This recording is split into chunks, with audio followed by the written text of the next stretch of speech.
She's the owner of Personal Vitality Coaching. She's also the director of the Hive, which is a co-work space here in London. And she's got a fabulous story to tell tonight about the Enchanted Forest. My friends, please put your hands together for Jenna Goodhand. Who here loves life? If you love life, can I get a hell yes? Hell yes! Awesome. About 6 months ago, I sat at my first MoMondays table right over there. And when I shared with my table what I do, that I help people overcome challenges in their life, a woman at my table said, "You're so young, what could you possibly know about life experience?" And at the time, I really didn't know how to answer that. But now I think I know what I would say. I was born feeling like I had some moral obligation to change the world. I remember when I was 6 or 7, my teacher saying to our class, "You are the future." And I believed it. I owned it. And I started putting this into practice in every area of my life. I started picking up garbage, hugging trees, saving animals, taking care of people I didn't know, whether they wanted it or not.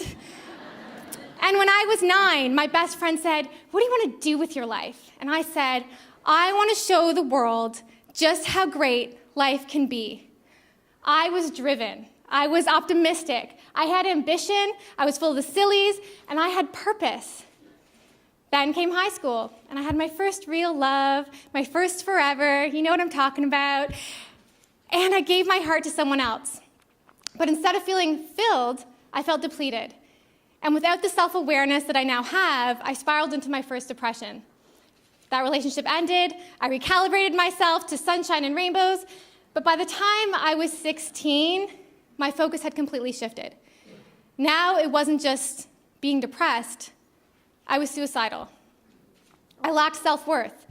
I showed it in my use of alcohol and drugs, self-harm, reckless behavior. I had unhealthy relationships with unhealthy people. I dropped out of high school time and time again.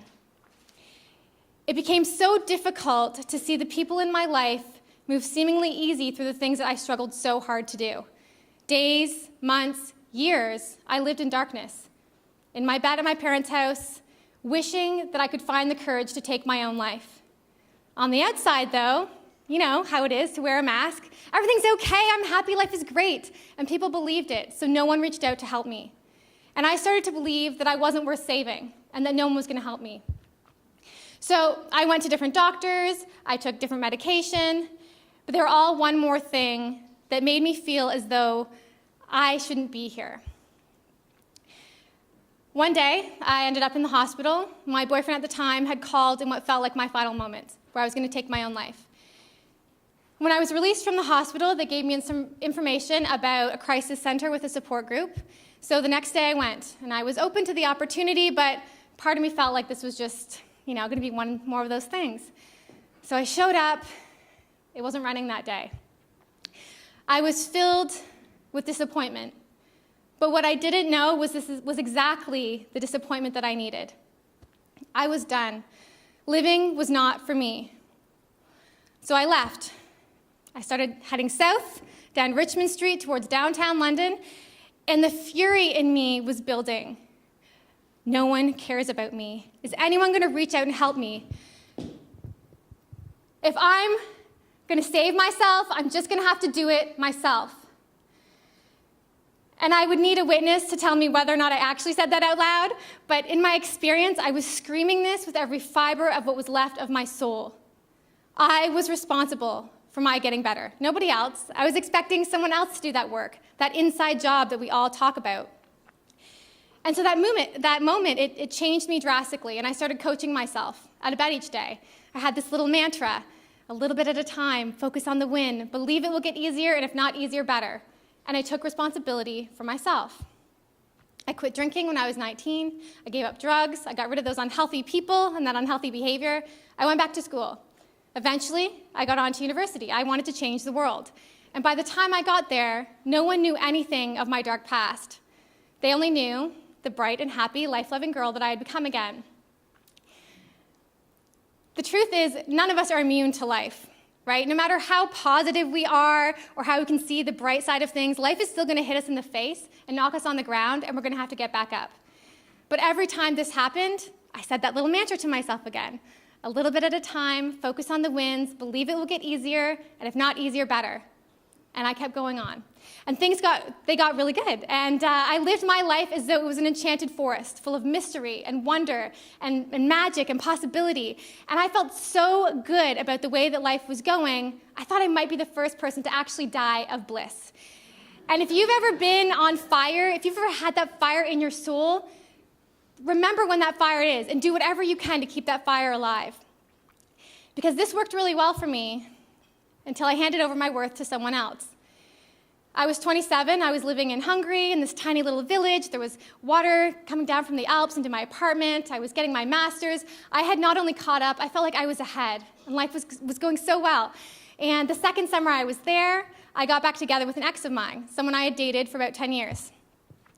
And we decided from 4,000 miles away, it's a good idea to get back together. So he came over, and I went back with him to Toronto. One of the hardest lessons that none of us seems to learn is that people rarely change, right? Not only do they rarely change, but we teach them how to treat us. And when we try to teach them how to untreat us, we usually get a lot of backlash. People don't like that. They have this way of thinking the way things are going to go is the way they're always going to go. So only a month back, old habits abound, and I found myself literally on the curb with all my belongings, just a few blocks away from my partner's house. But this time, I wasn't just responsible for myself, I was pregnant. So now, I was back in that same bed, in that same bedroom, in that same darkness that I had lived in years before at my parents' house. How did we get here? I don't think we can get out of it this time.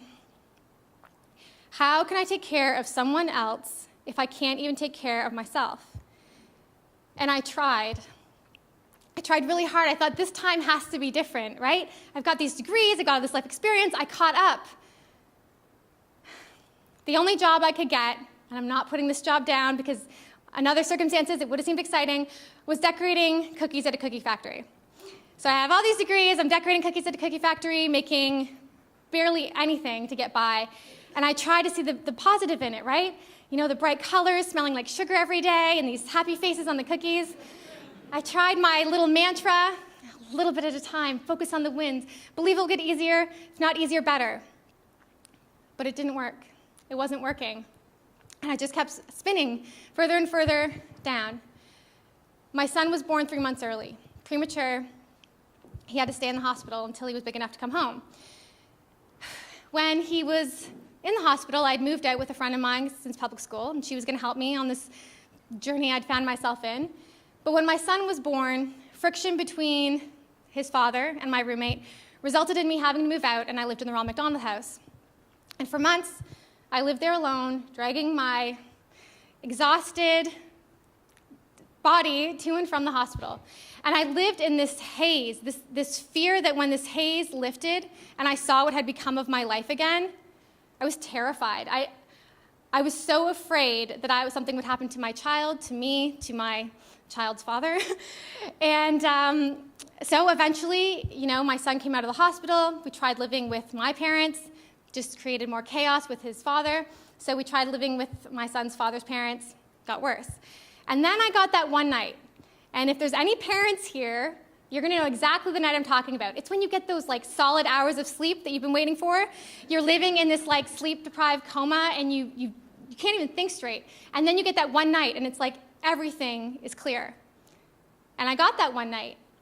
And when I woke up, I realized that this was absolutely no place for a child to be raised.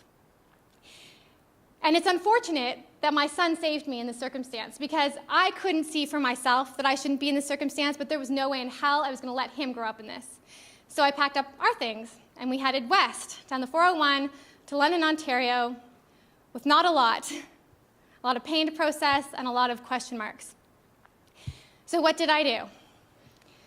I looked back on all those times in the past that I had picked myself up and gone forward, and I realized that it wasn't in my little mantra that had helped me move forward. It was at the end.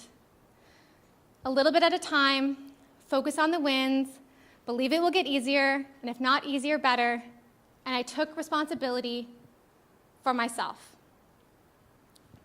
And I still am. Thank you.